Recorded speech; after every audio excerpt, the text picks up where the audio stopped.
shopping center. Here's what we know.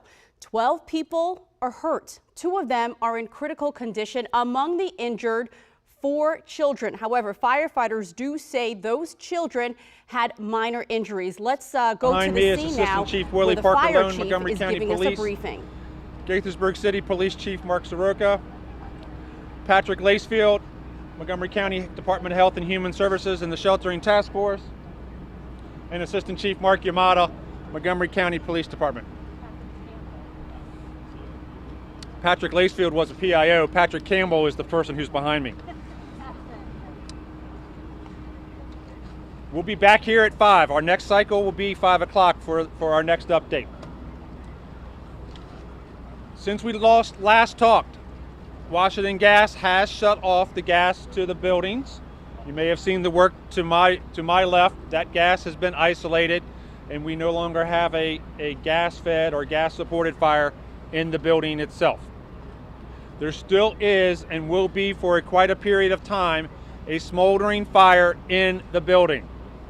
In the debris, the rubble pile as we would call it, there will be small pockets of burning material for several hours or maybe even a day or more to come until we are able to get to that and put water on that. So you will still see smoke throughout the building.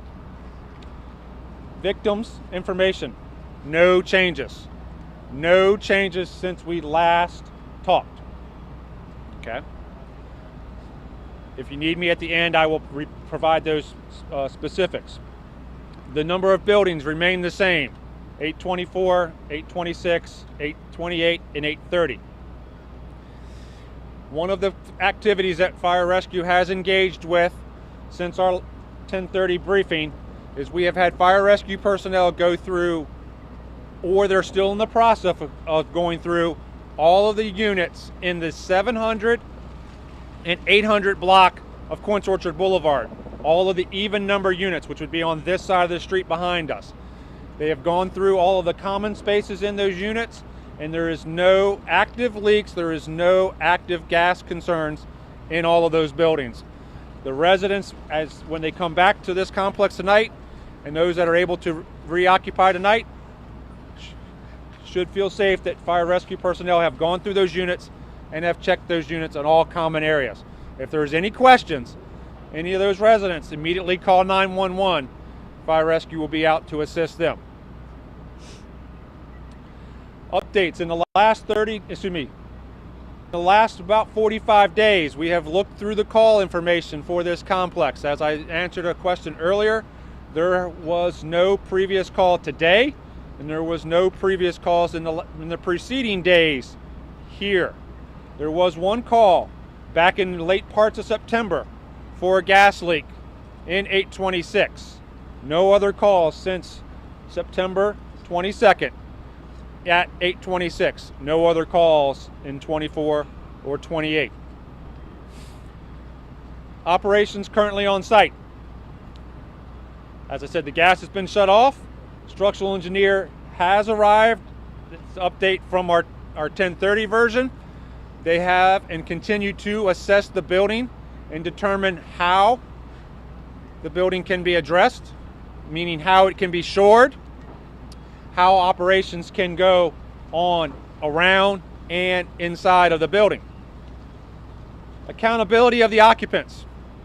We talked at 10:30 that we were working city officials, county officials, and fire rescue investigators working to identify, make contact with all of the folks in these buildings, 26 and 28, as our primary. As of now, all of the occupants of 828 have been contacted. All of the occupants of 828 have been contacted and are accounted for. There is one unit in 826 that we still have not made contact with. I said earlier there were 6 units per building, so that's one unit of the 6 in 826 we have not been made contact with, and investigators still are working diligently to make contact and identify those occupants' location and their safety. One more nugget before I pass information on to HHS and Patrick. Again, operations will continue for quite some time as we work to stabilize the building, begin investigative efforts, continue to put the fire out. So this will not be completed today. It'll be a multi-day event. Let me have Patrick come up and talk about the HHS team that's at work in helping these residents, and then we'll come back for questions. All right, first, my comments are going to be focused on the human services impact, what we're going to do to assist the residents, but also in what we're going to do to assist the folks in fundraising funds to assist the residents in their next step recovery. My name is Patrick Campbell. I'm the Senior Planning Manager for Mass Care Operations. Today at 3 p.m. we will open up a reception center and a shelter at the Activity Center at Borough Park. The address for that is going to be 506 South Frederick Avenue, and that's Gaithersburg. At that site, we'll offer the opportunity to work with folks on next steps for their housing, recovery, check-in, food. We'll also continue to provide crisis services. We'll also have medical staff on board to assist folks with medication and things like that. So that's going to be a critical site for providing ongoing care. We'll also continue to provide services just at the community center here on site. For fundraising, that is a huge part of assisting these folks in recovering. The website for the fundraiser is going to be housed by Montgomery Housing Partners. The webpage for that is mhpartners.org,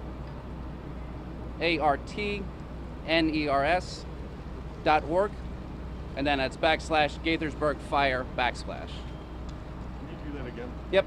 So the webpage is mhpartners.org /Gaithersburg Fire. That will be the county's primary site for fundraising. People often ask us, how much does that fund go towards the residents? 100% of that fund is provided for the residents. We have a recovery team that will continue to outreach to the community. Recovery starts today, but HHS will be with these residents throughout the coming months. Our goal is to work on our short-term needs, dealing with their crisis needs, and then long-term housing solutions for these residents. That's everything from assisting folks who do have insurance or folks who may not have insurance, and that will be long-term assistance. But best place for any residents to start is to show up at Borough Park today and check in with our team. Any residents who may not be here today, we will work through, reach out to them. We have a residents list, we'll call them.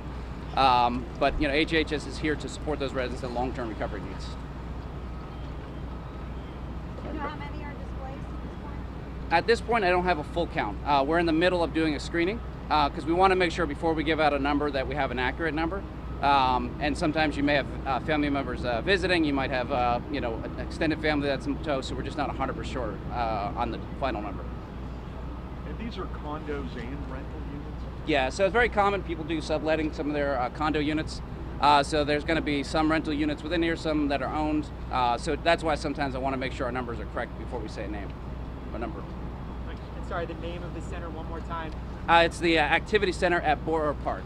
Can you spell that? Yeah, so it's spelled B-O-H-R-E-R.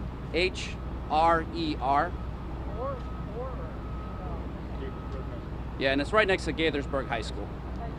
Are there any shuttles taking folks? Yeah, we'll provide shuttle service as well. We have a mixture of folks. Some folks have cars, but they just can't get to them right now. So we'll make sure we'll have a shuttle service to bring them there and back, depending on how long they need to be there. Meals are also being provided here and also at the Activity Center. That's going to be an overnight shelter? Most likely, yes. Fair to say that dozens of people are... That's correct. Thank you. So let me expand on Bruce's number of dozens.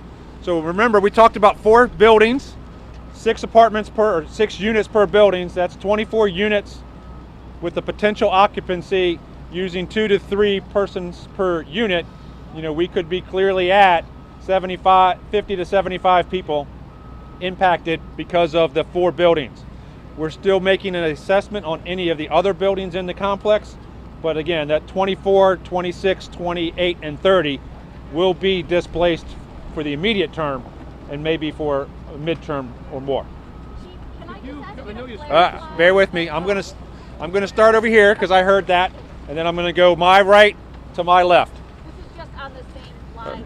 Earl, at the last briefing, you said there were 9 units that you had yet to check out.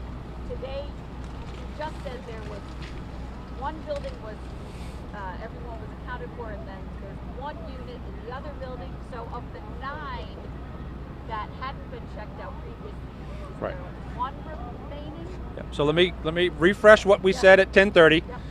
There's 6 units per building. Yep.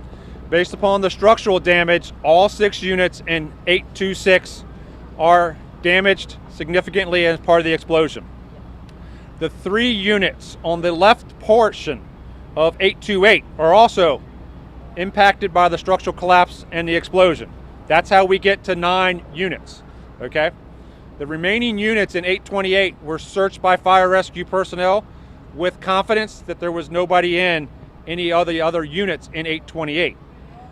As our team has worked through this, the investigators have made contact with all of the occupants in 828. Again, everybody in 828 is accounted for. There is 1 unit from 826, which is unaccounted for.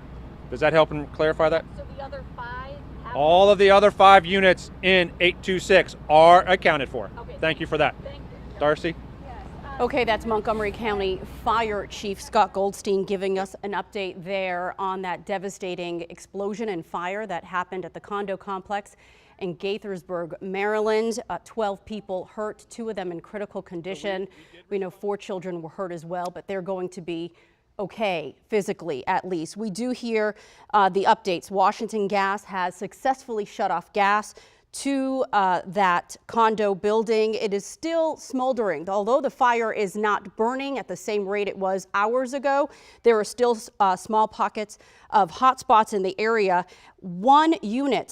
Residents of 1 unit have not been accounted for yet, so this is going to be a lengthy process. We have crews on the scene. Our Scott Broom, our Bruce LaShan, and Megan Rivers are there, and we're going to have much more on this developing story online, on our Facebook page, and on the news at 5. We'll see you then.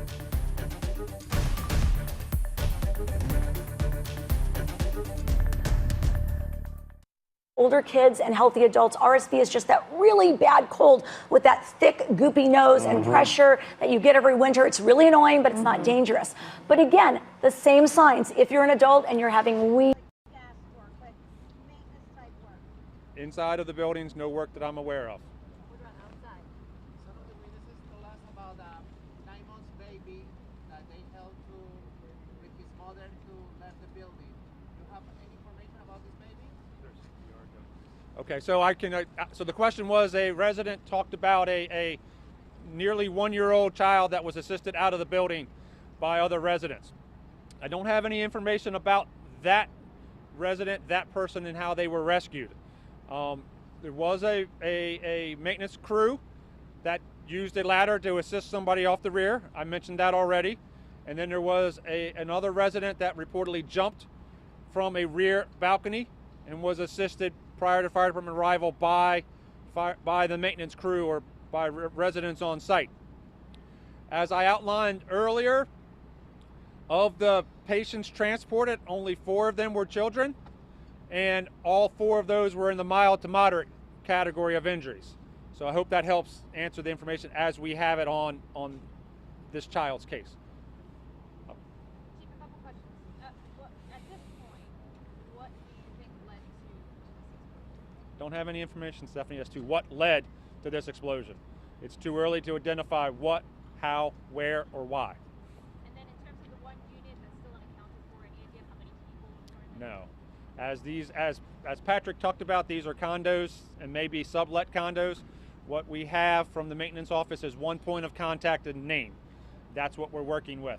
Usually in an apartment situation, the maintenance office knows how many people are, on the lease for inside that apartment.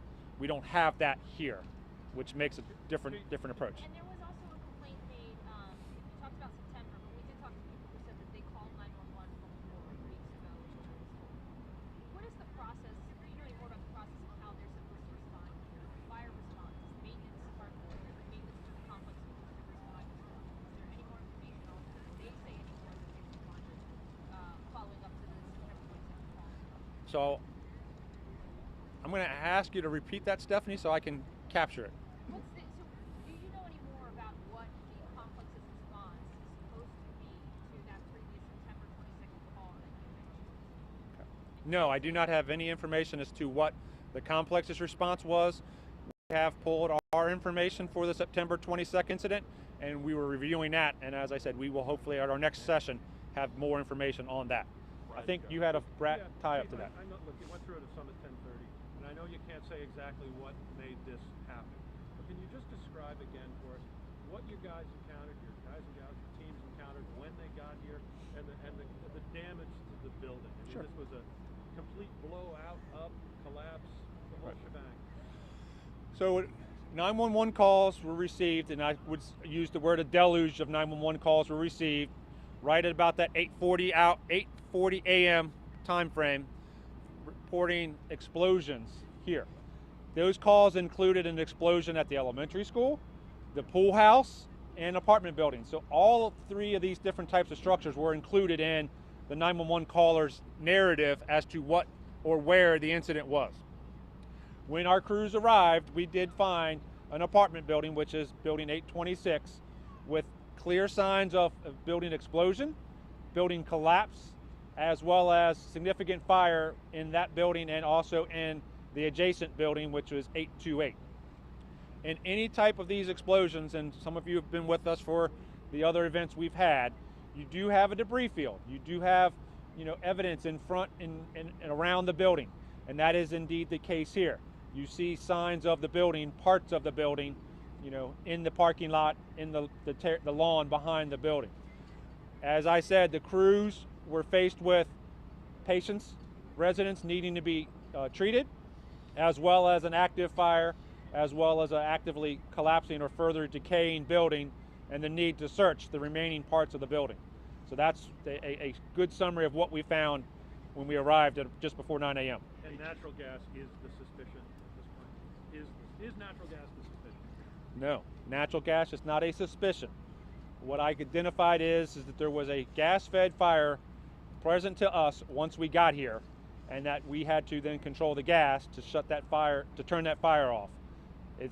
Is it involved? That'll be part of our investigative process. Chief, to what Stephanie was talking about with residents reporting problems with gas before this, gas leaks that had to be repaired, how can you say that the gas has been shut off to that specific building, but since this is the same construction throughout this community, how are you going to tell residents to feel safe here with these previous experiences? So thank you, and that was a question that came from the resident group at 10:30 when we were here before. I want to repeat what we said. Fire rescue crews have completed or still are in the process of checking all of the buildings in the 700 and 800 block even, which are these apartments behind me on this side of Quince Orchard Boulevard. Check all of those buildings, check all of the common areas of those buildings to determine and to identify that there is no active leaks, no active gas in those buildings. That is underway and will be completed very shortly, if not already. Anybody who comes home in this complex today, anybody in any complex throughout the DC region today, tonight, tomorrow, next week, who smells gas, their first priority is to get out of the building. Their second priority is to then contact 911, not their utility provider, and stay outside until after the emergency services are on site. Okay? And just one more thing. You said that you only got that one call September 22nd. Other than that, you're saying crews have not been out here, and if that's not the case, then have you talked with the management company? Have they dealt with anything that you're aware of? So I did say we were out here on September 22nd. I did answer Stephanie or Darcy and said that we have not talked to management and we have not interacted with them about their response to prior gas concerns. That information will be more forthcoming. Bruce. Chief, thank you. It sounded like you haven't had a chance to check this out yet, considering all the other things that you're doing, but on some of the videos provided by some of the residents, there are cones and signs of digging, like a trench.